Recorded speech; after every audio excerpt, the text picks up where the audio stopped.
Hi guys, welcome back to the channel. In this video I'm gonna show you how you can create shake and blur transition on CapCut easily.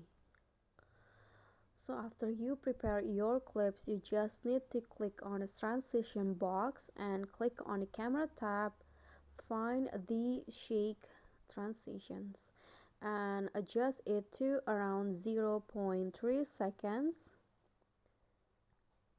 Then apply it to all of your clips. Click on the check icon, then go to the video effects, click on the opening and closing and find the slanted blur. Okay, this one, adjust the blur into 50 and also the rotate. Click on the check icon, make it short like this and place it after the transitions. Okay, copy it for all of your clips.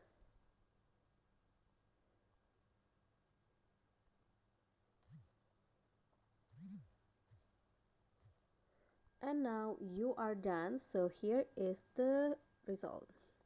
Okay guys, so that's all from me. Thank you guys so much for watching. Don't forget to like, comment, subscribe and also click on the thanks below. Bye.